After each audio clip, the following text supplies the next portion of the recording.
안녕하세요. 마음과 양자역학의 확률에 대한 이야기를 시작하겠습니다. 코로나로 인하여 외식을 거의 하지 않고 있던 그의 겨울이었습니다.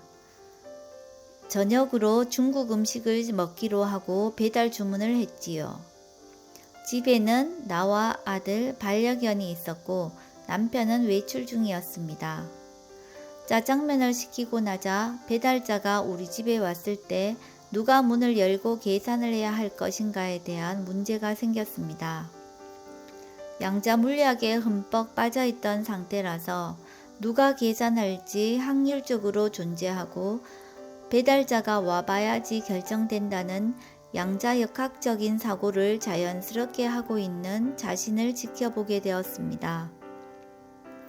그런 생각을 하고 있는 자신이 신기하고 재미있었으며 원자핵 주변에 전자가 확률적으로 위치해 있듯이 반려견이 있는 집안 상황에서 누가 짜장면 값을 계산해야 할지 확률적 가능성을 추측해 보았습니다.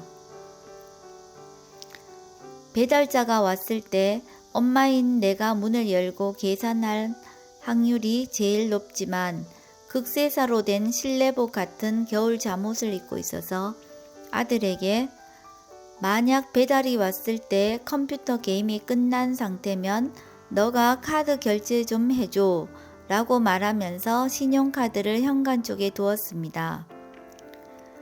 그러나 짜장면이 왔을 때 컴퓨터 게임이 끝난 상태가 아니라 아들이 게임 중이라면 내가 카드 결제하는 수밖에 없다고 생각했습니다. 잠옷 같은 옷을 입고 있어서 배달하는 사람과 접촉하고 싶지 않았지만 계산할 확률은 여전히 높았습니다. 옷에 대한 고정관념이 확률 가능성에 대한 생각에 영향을 주었습니다.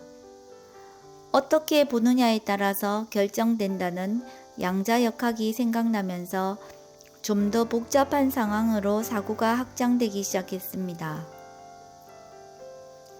만약 배달자가 공동현관에서 벨을 눌러서 벨 소리를 듣고 반려견 사띠가 세차게 짖는다면 내가 사띠를 안고 있어야 하기 때문에 컴퓨터 게임 중이더라도 아들이 결제를 해야 하는 상황이 될 수도 있습니다. 그러므로 양자 물리학의 법칙에 따라 짜장면 배달자가 우리 집에 들어올 때까지 아들과 나 둘 중에 누가 계산을 하게 될지는 예측할 수가 없고 확률적으로 존재할 뿐이었습니다. 만약 외출 중인 남편이 짜장면이 배달되기 전에 미리 집에 들어온다면 아이가 게임을 하든지 내가 무슨 옷을 입고 있든지 반려견 사띠가 짖든지 안 짖든지 상관없이 남편이 결제하면 되므로 고민할 것이 없게 됩니다. 남편이 집에 있다면 짜장면 값을 계산을 할 확률이 가장 높습니다. 누가 배달 음식 계산을 할지 아무도 모른다는 것을 알게 되자 확률로서 존재하는 양자 물리학이 생활과 매우 밀접하다는 생각이 들면서 유명한 슈레딩거의 고양이 실험과 이중 슬릿 실험이 떠올랐습니다. 독극물 장치가 있는 상자 속에 들어있는 고양이는 뚜껑을 열어 봤을 때까지 죽었는지 살았는지 모르며 죽은 것도 아니고 살아있는 것도 아닌 상태로 존재한다는 실험입니다.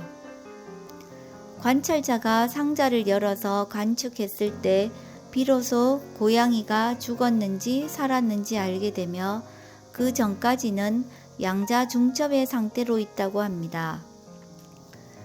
양자역학에서 빛이나 전자는 이중 슬릿 실험에서 관찰자가 보느냐 안 보느냐에 따라서 입자 또는 파동으로 작용하며 슈레딩거의 고양이는 살아있기도 하고 죽어있기도 하다가 관찰자가 뚜껑을 열어보았을 때 생사를 알게 되는 것처럼 우리 집에 짜장면 배달자가 와 봐야지 누가 문을 열어주고 계산하게 될지 알 일이었습니다.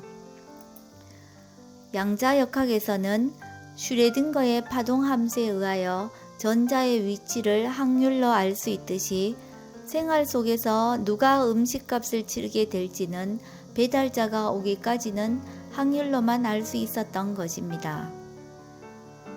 결론은 어떻게 되었을까요?